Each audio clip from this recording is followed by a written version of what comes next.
I'm Jed Sims, and in this session we're going to discuss why projects fail. This is obviously of interest to many people because the success rate of projects is not very high, but people don't really understand why they fail. They come up with a lot of ideas, but do they really know what the bottom line drivers are? Now, everybody has an opinion. I'm sure everybody watching this has a view as to why projects fail. Often there are articles in the media about why projects fail, and they have various people from software vendors to consultants and so on making comments as to why they think projects fail. But who has done the research? Well, actually, I've done the research. The British Computer Society has done the research, and a few other organisations have done the research as to what actually are the root causes. So we're going to cover that in this session. So we need to define what failure is. And as you can see, I've said failure is not success, to which you're probably saying that isn't a very useful definition. But actually, it's a very important definition. We'll go into more details in a minute and give you a formal definition. But the key thing is that we have for many years now developed a concept of degrees of success. We got the project in on time, on budget. It doesn't really work for the business, but it was still a success. Or we got it in and it was only 20% over budget and most of it worked, so it was relatively successful.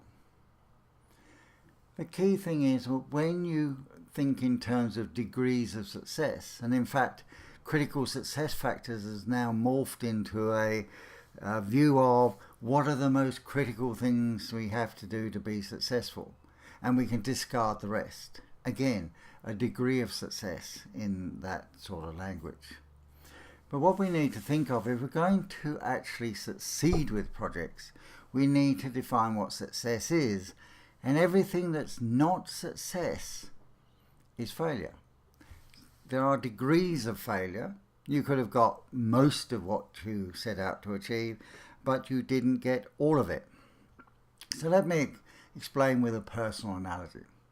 Many years ago, I was an international swimmer. When I got up on those starting blocks to swim in a race, my goal was to win. It was not to compete. It was not to come in second or fifth or eighth. My goal, regardless of who I was competing against, was to win. And if I came in second, third, fourth, fifth, sixth or whatever, I had failed.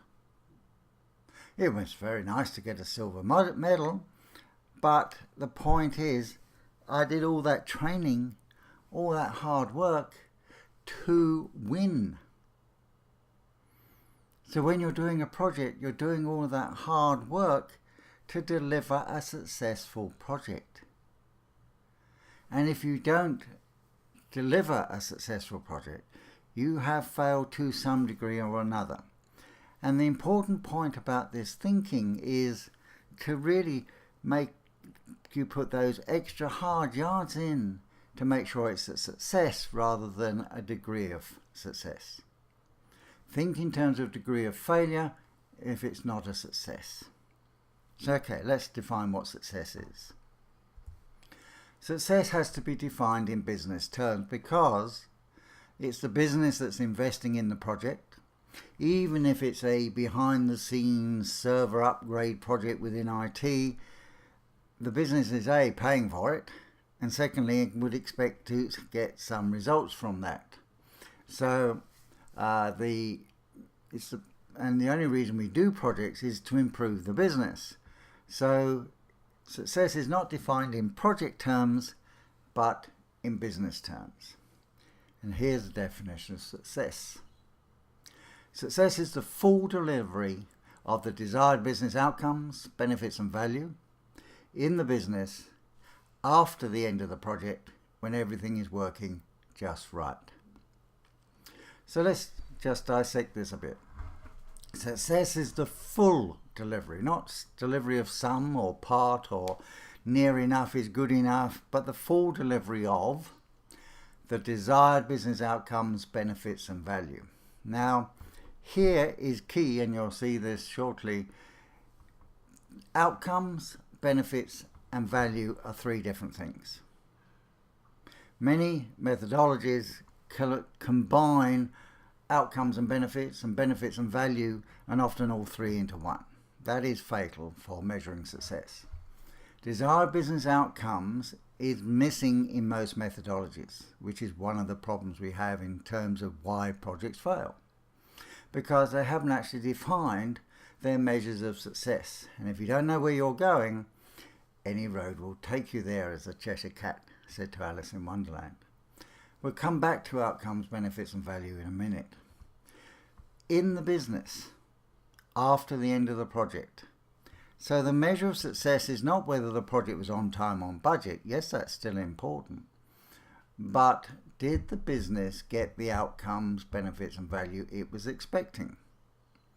Now this may take some time to be achieved, but as there was one project recently, it delivered on time, slightly over budget, to specification, and screwed the business. That was not a success in business terms. And finally, when everything is working just right, so we're not talking about a day, an initial day or whatever, when there's teething troubles and all the sorts of it, but when we've got it working right, this is what we're trying to achieve.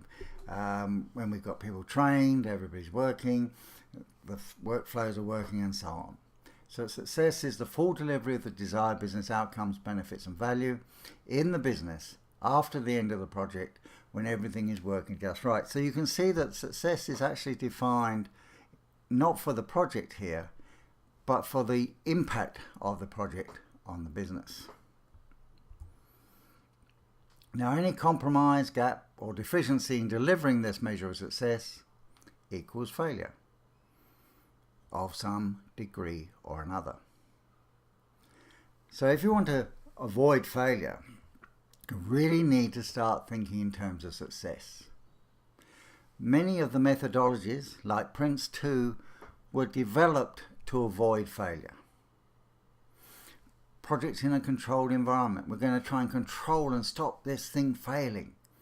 That is not the mindset of success. If you dive into the pool in a swimming race thinking, I don't want to not finish this race, you're not likely to win it. And we're all about winning.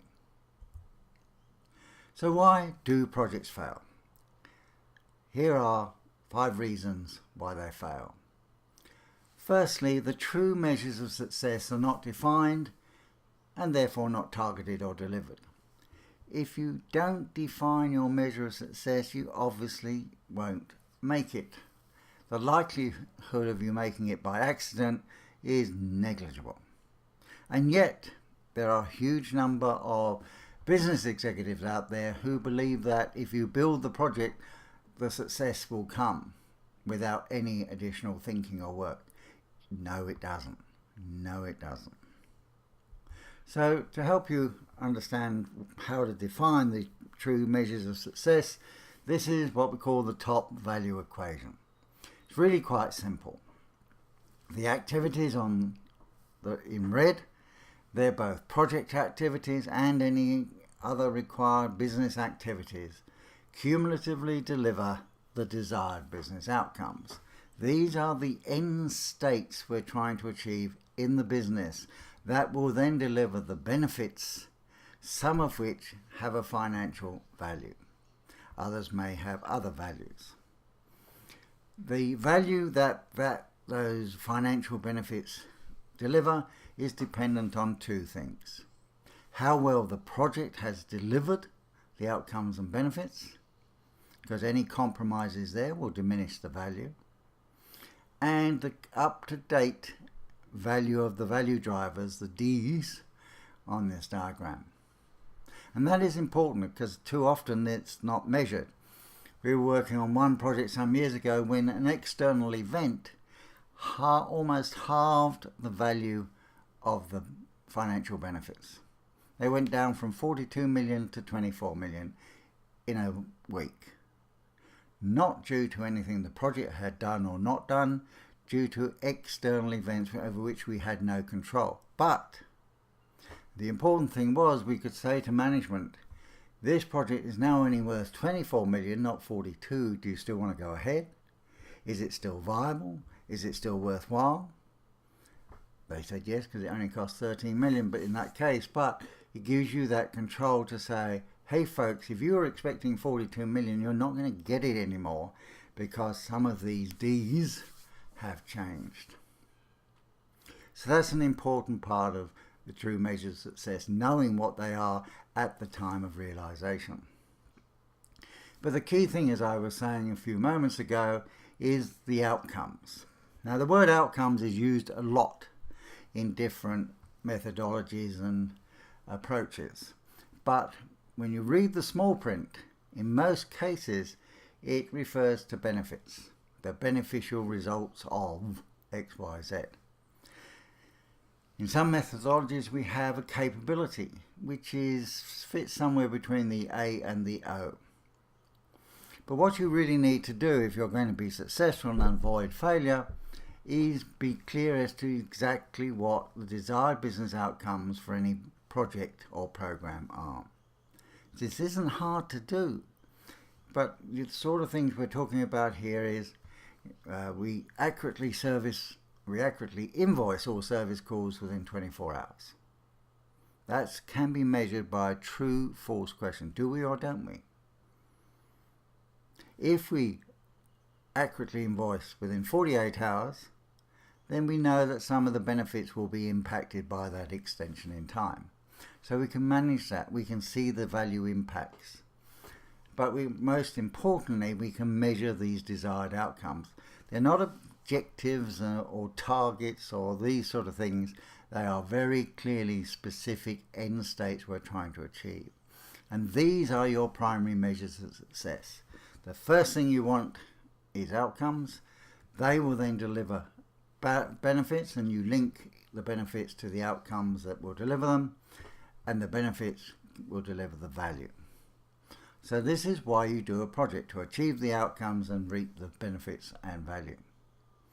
At a detail level, which we're not covering today, once you've defined these business measures of success, you then define a subset for the project so that everybody's working towards the same end goals. The organization does not have the capability to successfully deliver the project. Now this may or may not be a concept you're familiar with. Where this came from is out of the research I was doing at the Boston Consulting Group some years ago. What we were looking at is, where does the value go on projects? What happens when we start off with high hopes and we end up scrabbling to get something over the line? What causes this disconnect between where we started and where we end up? And what we found was that two organizations in the same industry, say manufacturing, were putting in the same system on the same hardware, but getting completely different results. So many years before Nicholas Carr wrote his IT Doesn't Matter, we discovered that and proved that it wasn't the technology that was having a difference. It was the organization's capability to actually leverage projects and get the results. And from that, we built this model that said,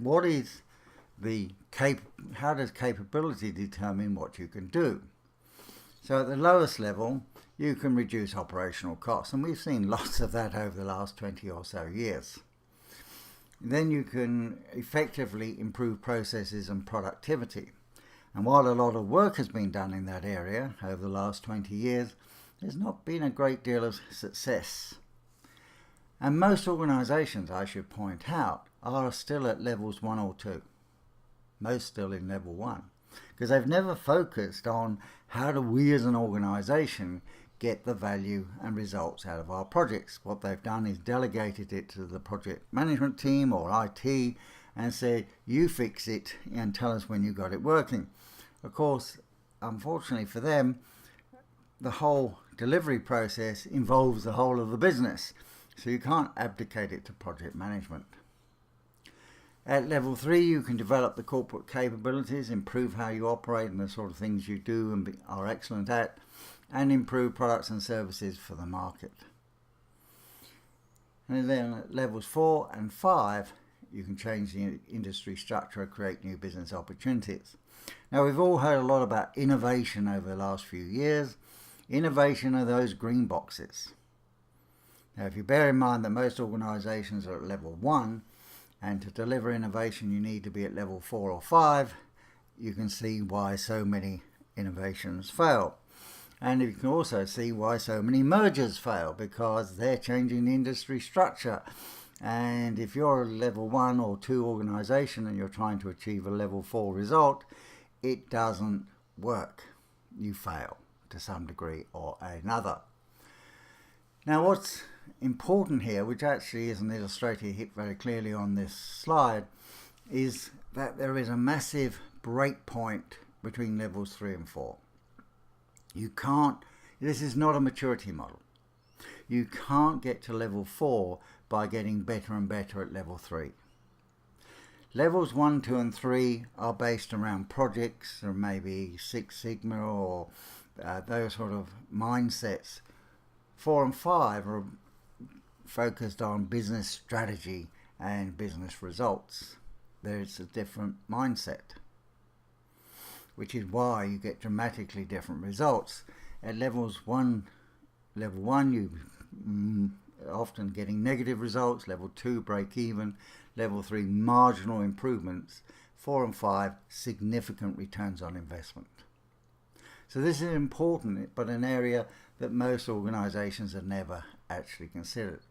And one of the key things you need to think of when you're trying to avoid failure is, what level of capabilities does our organization have? You may have highly competent project managers, but if all the support structures are missing or deficient or half-baked, they cannot succeed. The occasional hero will. The occasional hero will force a successful project through the business. That is not a basis for repeatable success. You can read more about this on the top website in terms of capability and its impact on competitiveness.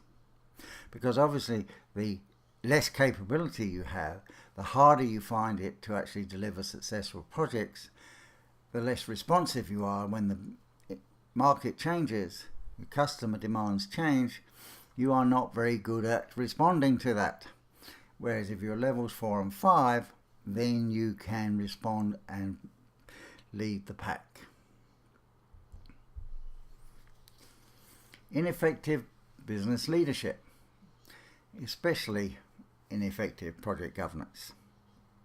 Now, if you look at project, you've got a project manager or program manager and the project and program. They're there to deliver whatever they've been asked to deliver. At the macro level, we have the strategy, which is intended to deliver the business results. Now, there are only 2 ways you can deliver strategy. One is through business as usual, and the other is through projects. So as you can see here, there's not a great deal of connectivity between the strategy, projects, and business results. And this is where the governance team comes in, the business.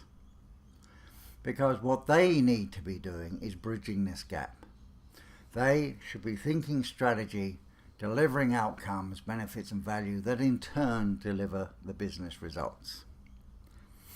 Now, just a few years ago, we surveyed 110 governance team members across a large organization. And among other things, we asked them, do you really know what your role is on this governance team? And if so, what is it? 101 said no, they did not know what their role was really. certainly not well enough to write down what they thought it was. Now, of the remaining 9, 7 got it wrong as to what the role is. So out of 110, 2 executives knew what they were doing. 2. That's less than 2% if you take it down to percentage terms. So when you look at governance teams in organisations, it's likely that 98% of them really don't know what they're doing. They like to think they do. They like to they're trying to do their best, but they don't actually even understand this role between strategy and business results. They're not governing the project to make sure the project comes in on time, on budget. They should be governing the project to make sure it enables the full delivery of the desired business outcomes, benefits and value. And then making sure those outcomes, benefits and value are in fact realised and sustained in the business. Now, when I meet project sponsors or attend steering committee meetings, 90% of the time they're talking about the project. Project this, project that. But while obviously that's important, and obviously you want the project to come in on time, on budget, because every day that a project is over its optimum delivery date is a day of benefits lost. Every dollar that is spent on a project over what is needed is a diminish of the net value.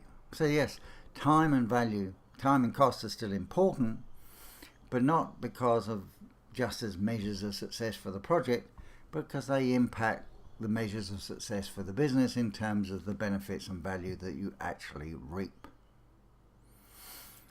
So until we get the business to understand this, they will continue to micromanage at times the project, or even make decisions that will enable the project to come in on budget that totally destroy the benefits and value to the business. That leads to failure. Execution gaps and deficiencies. Now all the focus has been on the project. The terms of reference or brief, we do some requirements, we break it into a work breakdown structure, or we put into Agile, and off we go towards the end state. And when we've delivered everything, tick, tick, tick, tick, tick, we've done it. What we found in our research was this ignored a whole heap of activities that don't get done. Or you have the situation as in one case where after 18 months the project team gave the business a list of here are all the changes we're about to make to your business operating processes. Please make sure you've implemented these in 6 weeks' time when the system's going to be installed. That doesn't work either. So here's a model that we use to make sure that we know what we've got to do and we don't have any execution gaps and deficiencies. And this is done at the macro level, not at the project level. It's then broken down for the project. But the important thing is to start at the business level with the current state. There you go. I'm sure many of you are nodding going, yeah, that's the as is. Well, problem with most as is, if we can use that word, is that they are done at a superficial level. You don't really know the detail, you don't really know the problems, and you don't really know what's driving them. We took over a project that had 64 identified processes to be automated. We then looked at this, took it through our simplification process, and what we ended up was with 11 core processes and 14 variants, a total of 25. 25 to 64. What impact do you think that had? Well, actually it reduced the cost of the project from 82 million to 35. Because we weren't going to spend all this time automating stuff that shouldn't exist. And unfortunately, the current state just records what is, and then they do a to be. Well, in our case, the to be is defining where do you want to be, what are you trying to achieve, what are your measures of success in desired business outcome terms. That's what we want to do. We're not trying to describe the to be in terms of nitty-gritty project process detail, but what is the measure of success when we get there? What does success look like? And it's important to have this mindset. That's what you're aiming for. There'll be subsets of this that will develop for the project, but this is important to do this overall because you want to pick up all the activities that have to take place. Now, the first set of activities you need are what we call clarify or clarification. What don't you know? What needs to be confirmed? How many live vendors are there on the database? How will this particular thing operate in Japan or whatever you don't know? This is your list of known unknowns. Now, on many projects, these are called assumptions. I saw one recently that went through the approval process of a bank and it had 185 assumptions listed. Now, I looked at these assumptions and most of them were prerequisites to whether you'd even do the project. They certainly weren't just something we can assume for the time being, because if they weren't right, then this project was unviable. Turned out 2 years later they cancelled that project. So clarification is very important, not least because you then know what you don't know and you've got to set up some time to actually find out what the answers are. But it also gives you a measure of the uncertainty in any estimates that you have to produce at this time, to say, look, we're giving you this estimates, but here's a whole list of things we still don't know the answer to. We can make assumptions in these estimates, but until we fix the known unknowns, then we really don't know what we're doing, because one of those could kill the project. One project we were working on was to replace signature cards in banks by having the signature come up on the screen, which all sounds pretty simple at that level, except when they started looking in more detail, there wasn't just one withdrawal system, rather there were 3 withdrawal systems in that bank. That meant they had to now change 3 different systems, which just made it uneconomic. But that was found at this stage, not after when millions had been spent. Then you have what we call the prepare and implement stages. Prepare are all the things you can do behind the scenes, getting things ready, defining, developing, training courses, doing the coding on the system, whatever.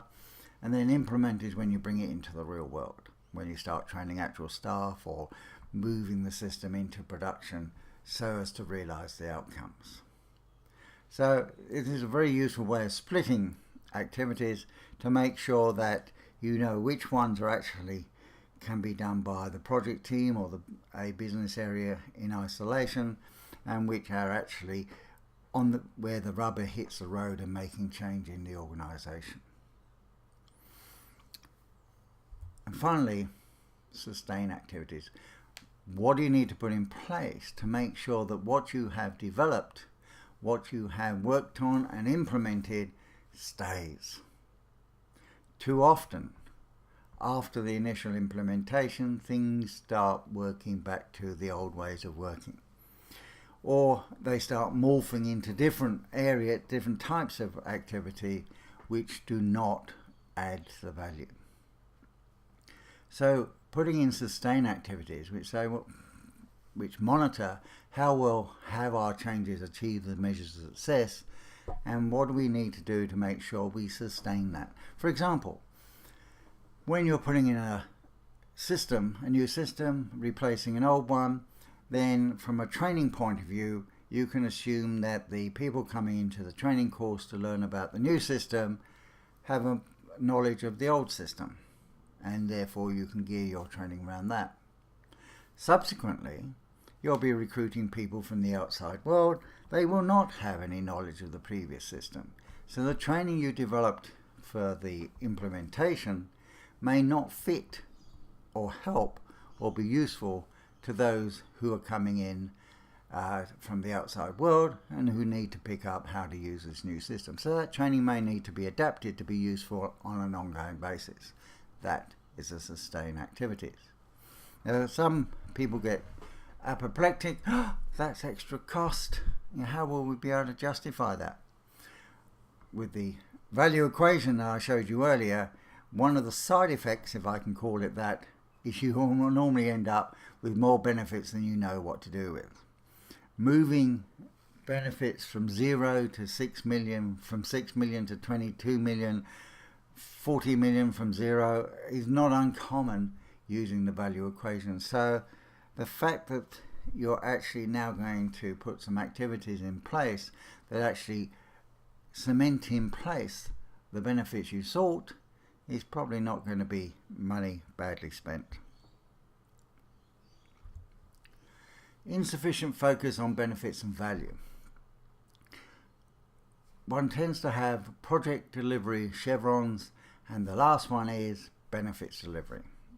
After the project has finished, a miracle occurs and we get the benefits. The fact that we've totally ignored them to date doesn't seem to be a problem. And in fact, there are many, many project managers out there trained by Prince 2, Pinbock and all the rest of them to believe that they have no responsibility and no interest in benefits and value. That is a nonsense that leads directly to failure.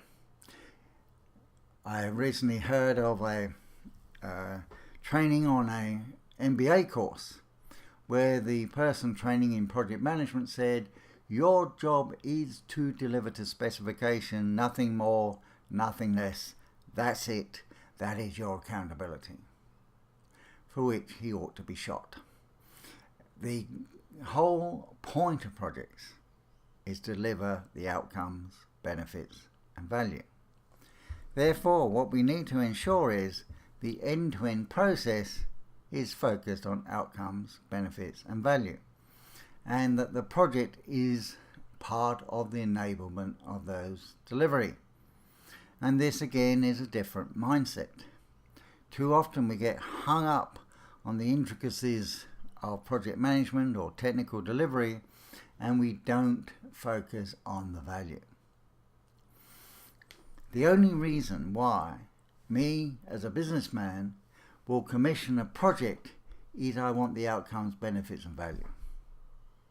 2 years after the end of the project, we will be living with the outcomes, benefits and value.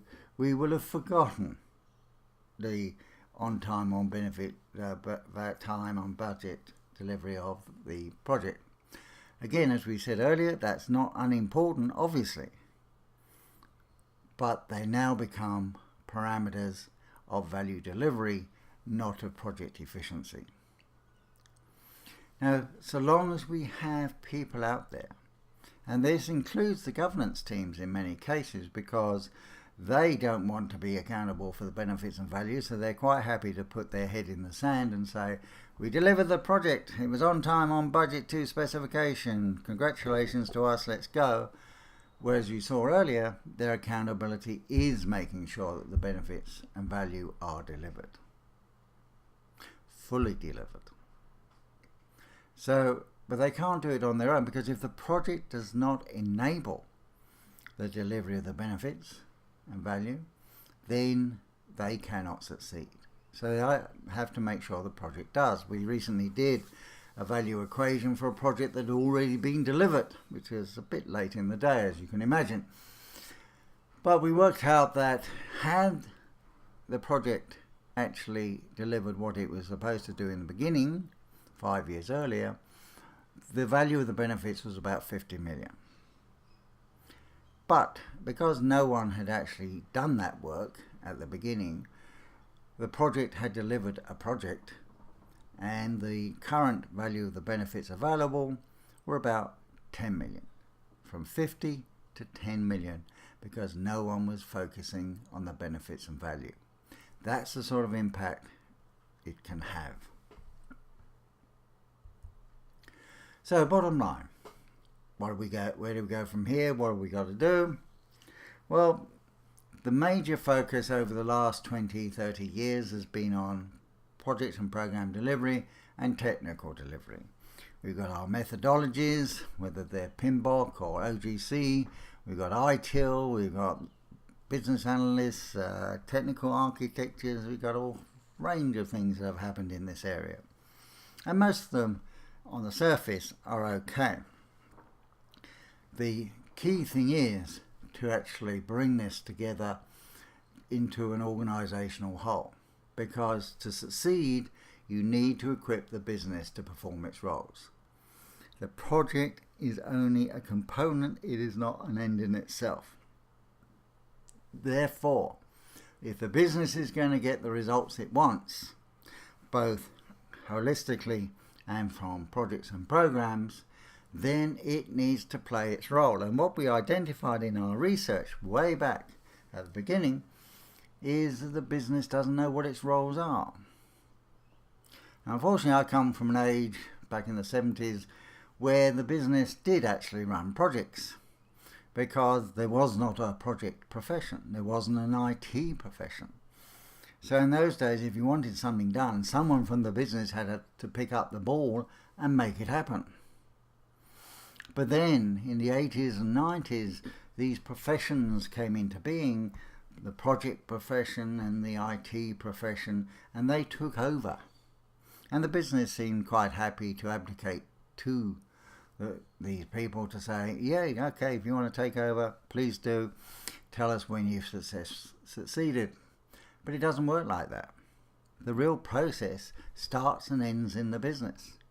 Therefore, the business has to not only be involved, but know what to do, know how to make it happen, know what success is, know how to measure the right things to get the right results.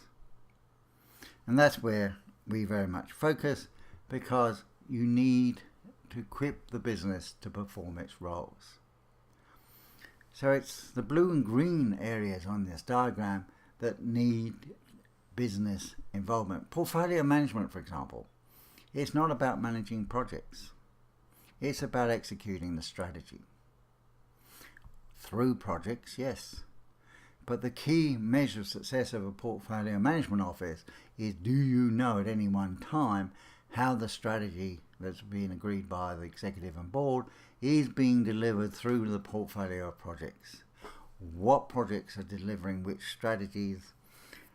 When will they be delivered? When will the value of the strategy be realized? That's the sort of thing that portfolio management needs to do. Therefore, it's green for strategy investment rather than red for project management. On project governance, we've talked about how poor project governance is destroying projects.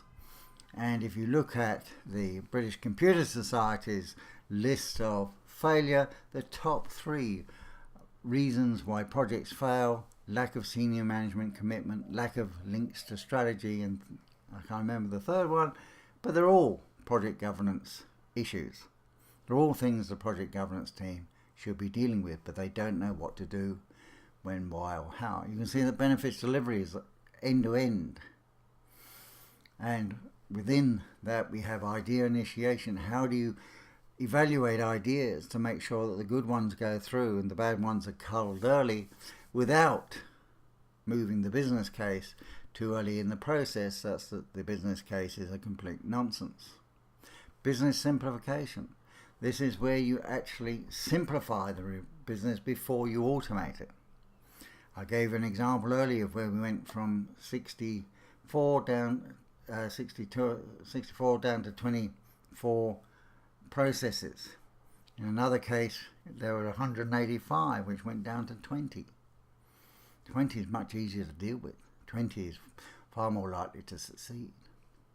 The business case, where you actually define the value to be delivered, not just the cost of delivery. Too many business cases are all oriented around how much is it going to cost. We make sure that the business case is about what are we trying to achieve, what is the value of achieving that, and what is the cost of delivering. And change delivery, not the warm and fuzzy, let's have some pencils and pens with the project's name on and all that sort of rubbish. This is about how do we move from our current state to our desired future state. What are all the things we have to do? And these cumulatively is about value delivery. So what you should do in your organization is look at this and say, okay, from the blue up, how is the business doing in this area? What help does the business need to perform in these areas? Because don't assume they know what they're doing. If they, even at the investment management level, are often just allocating capital, you don't allocate capital, you manage capital. So listen to the language that's being used and look at how can we help get them to perform their roles such that all projects are successful and we do not have degrees of failure in our organization.